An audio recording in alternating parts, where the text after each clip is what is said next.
Hi there, how's everyone doing? So I've just been live twice on my money page, which is called A Debt-Free Life, and also on my personal page, Marianne Hanson, talking about different topics.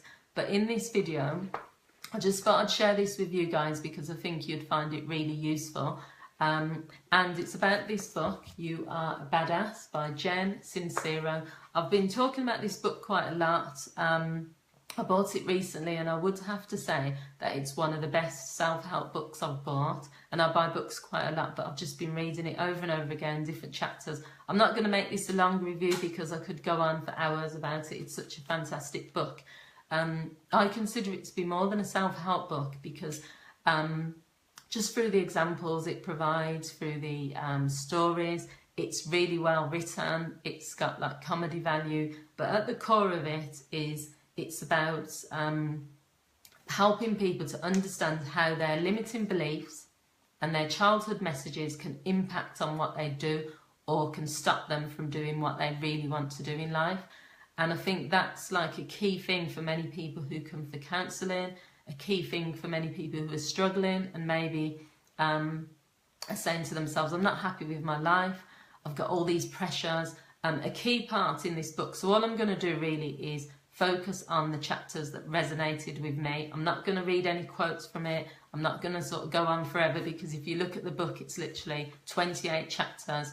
I've read each chapter, I've absorbed what's been said, but I don't think that would be useful for you guys. I think what you want to know is kind of what it's about and whether it's useful and worth buying.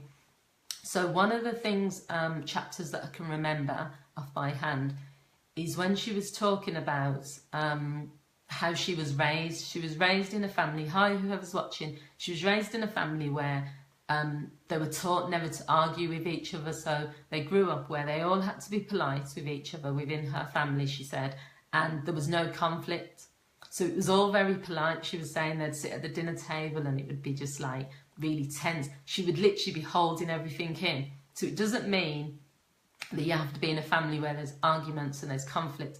But one of the key things I know as a counsellor is anytime anyone comes to me and says that they don't like conflict, so you hear that a lot, I don't like conflict, you have to unpick that a little bit, because conflict doesn't mean that you're someone that likes to get into arguments or you're like ready for a disagreement. But anyone that avoids conflict situations, and that could even be having to confront someone in a positive way, it could be being assertive, having to say to someone, I'm not happy with what you've done there. I think it does come from childhood a lot of the time. So Jen Sincero in her book was talking about when she first, when she left home and she was in a relationship with a partner, anytime he disagreed with her, she would become emotional or get distressed because she's not used to it. She's not used to someone saying, why have you done the dishes like that? Or what's, you know, she couldn't deal with, she saw it as more extreme than it was. So what the book talks about really is that we need to get into the habit from when we're children, but all the way through adulthood, of just doing what comes naturally. Don't allow people around you to kind of limit what you do, limit who you are, because it will come out in the rest of your life then in some ways. And another really funny part of the book was she was talking about going to India. Now she's from America and she said she's grown up in America. She never used to even come out of, I think, New York or wherever she's from. It was a big deal for her to move to LA, and that's just from one state to the other. So when she got the opportunity to go to India, she was scared, because to her it felt like, you know, another planet. She was worried. She was had so many anxieties and things. She said, she was funny because she said she was wishing that her friend would drop dead so they didn't have to go. She was wishing that she would lose her passport. She was thinking that the taxi should crash. She just didn't want to go. She was filled with so much anxiety. And then when she got out of the taxi in Mumbai, I think she went to, she said she couldn't believe it. It's not called Mumbai. I can't remember, Delhi or anyway, I can't pronounce where she went. But she was so filled with like excitement and joy, because it was just this whole world of people and experiences that she'd never seen, that she had the best time of her life and experienced so many things that she would never have experienced if she hadn't put herself out there. And that's kind of been the theme throughout the whole book. She talks about being in a band when she was growing up as a teenager and just, you know, doing so many extreme things and just trying to live life. And she was always battling against what other people wanted her to do and what her parents had taught her as a child. And then as an adult, trying to fight against all of that and kind of be the person she wants to be. And I think for many of you who've been for counselling or who've experienced, you know, traumatic things in your life, you're always trying to almost fight against the thing that happened to you, and you're trying to become the person that you know you can be. But there are so many things put in place to try and stop you from doing that. So I'm only going to talk about 2 other things because I'm going to be here for ages. I just think this book's really good. She talks about fear, and one of the things she was saying in the book is about how society keeps people in fear. So if you think about it, all these advertisements for insurance, all of the things on the news telling people that all the bad things that are, she talks about, the news is filled with things that are going to happen. They're either telling you what's happening already and telling you that's scary, or they're telling you what's going to happen in the future and that's scary. So if you think about how are people supposed to live a happy life if all they're thinking about is currently everything that's happening is bad, but even in the future everything that's going to happen is bad. So there's nothing to look forward to because we're going to, you know, be going to war, or we're going to get shot, or we're going to get killed because the news is just telling you that. And currently, you know, to go outside, something bad's going to happen.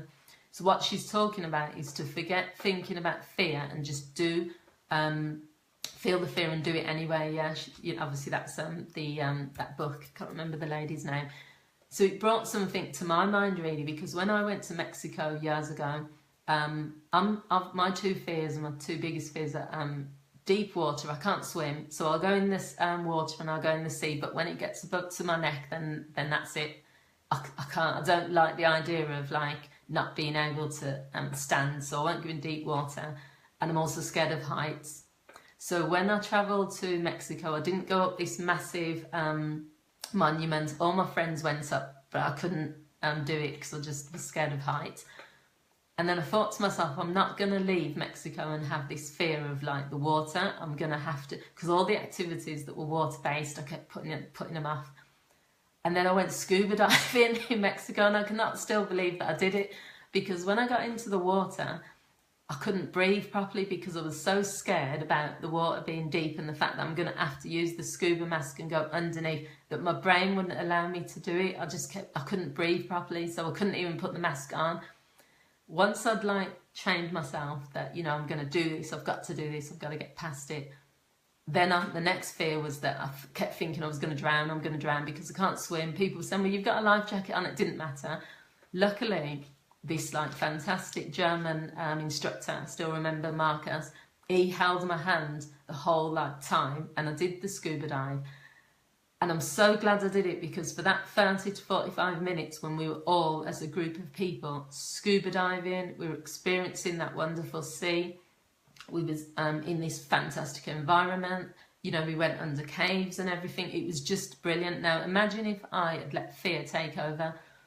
All that time when I was stood on the side trying to put this mask on and I couldn't breathe properly, all that time where I was thinking I was going to drown, if I'd allowed that fear to override my experience, then I would never have experienced that wonderful thing of going scuba diving. So that's what she says. She says, flip the fear. Instead of thinking about all the things that can go wrong, think about all the wonderful things that could happen if you just get over this fear. So the last thing I'm going to talk about, because literally, if you looked through this book, you'd see that I highlighted the heck out of it, because it's just fantastic. And I didn't want to just come and read quotes from the book, because I just think if you want to buy this book, go and buy it. But my suggestion as your counsellor is, this is one of the best books I've read this year. You Are a Badass by Jen Sincero. She's got another book called You Are a Badass at Making Money, but I've not read that one yet. The final thing I want to talk about from the book is it's in a chapter called Money is Your New Best Friend. And she talks about the fact that she was driving around in this banger of a car with duct tape to the window. The rain would always come pouring in. She'd have to put, pieces of material under her bum so she didn't get wet. The wing mirror was coming off it. She was literally driving around in this banger of a car, and then there was this massive storm and this like rain and wind was coming in, and she was drenched, and she was sat there and she thought to herself, why am I allowing myself to be in this car? Don't I deserve better? Why am I, you know, what is it about the fact that I'm struggling and I'm suffering in this car? What's stopping me from going out and buying another car? And the reason she's called the chapter Money is Your New Best Friend is because what she talks about is a lot of the time we stop ourselves from doing things, but it's us that's preventing it. We kind of, she talks about people wallowing in their suffering. So people like, poor me, do you know what I mean? Oh, I'm broke, I'm always going to be broke, I'm never going to be able to afford that, I'm always going to be stuck in this house. Oh, a classic one, which she didn't say, but I say, I'm just an unlucky person, bad things always happen to me. That's a classic case of someone already programming themselves to say, no matter what they're going to do, it's going to go wrong anyway. Why should I try? I always mess things up. So she talks about being in this car, and then in the end, she decided that she deserved better. She decided that she could get more. She wasn't doing really well financially, but she went to the dealership and she test drove 2 cars. And in the book, she talks about the difference between the Honda that she test drove. She put all the features that it had, and then she test drove the Audi. Now, obviously, the difference between a Honda and an Audi, but the types of car that she drove were the top end. In her mind, she was going back to her childhood and going back to what people's expectations of her, that she should be sensible. She should buy the Honda because it's cheaper, it's got low on, it's better on economy, it's the type of car that she should drive. But the other side of her brain was saying, no, she wants the Audi, you know, it's fast, it's the car that's her dream car, it's what she desires. So she was fighting between those 2 things, and she test drove both cars for quite a while. And then she ended up choosing the Audi, and I can't remember what she's put in the book. Let's see if I can remember it. But she talks about, this is what she says, it was about no longer being the kind of person who takes what she can get, but it was about finally becoming the kind of person who creates exactly what she wants. When you up-level your idea of what's possible and decide to really go for it, you open yourself up to the means to accomplish it. So what she's saying is that she didn't have the money. She didn't know how she was going to afford this Audi because it was like a really expensive car. But when she left the dealership, she went to sleep and she slept really well because she knew deep down that she's going back and she's going to buy that car. That's the car she wants. That's the car she deserves. That's the car that she's going to get. So I think, yeah, there's a lot of things that resonated with me. I can't do it justice in like this 20-minute video.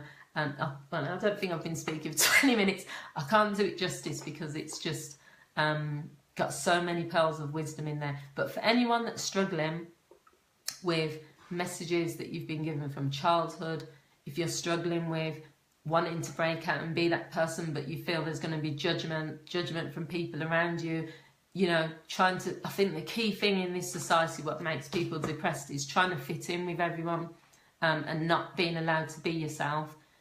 And the thing is, the only reason that you can stop being yourself is if you allow other people permission to tell you that you can't. Because you can always be yourself, there might be consequences to it, but you have to make that decision. And I think that's what I took from this book. You know, you are a badass. You have to think like that. You have to think, I'm a badass. I can do what I want. I can have what I want. I can be who I want, regardless of what other people think. It's about you and what you want to get. So that's it. Get the book if you find it a book that you think is going to be influential on you. It definitely had a big impact on me. I'm not going to do too many book reviews, but as I've said to people this morning when I did a post, if you want further information about New Journeys Counselling, go to my YouTube channel, NU Journeys Counselling. You can find lots of videos on there that are helpful. You can also send me an email at nujourneys@yahoo.com. You can also go to my website, which is nujourneys.co.uk. So thank you for watching. I'm going to go and get back to work now. I've had my lunch break. Thank you for watching, everyone, and have a fantastic day. Bye.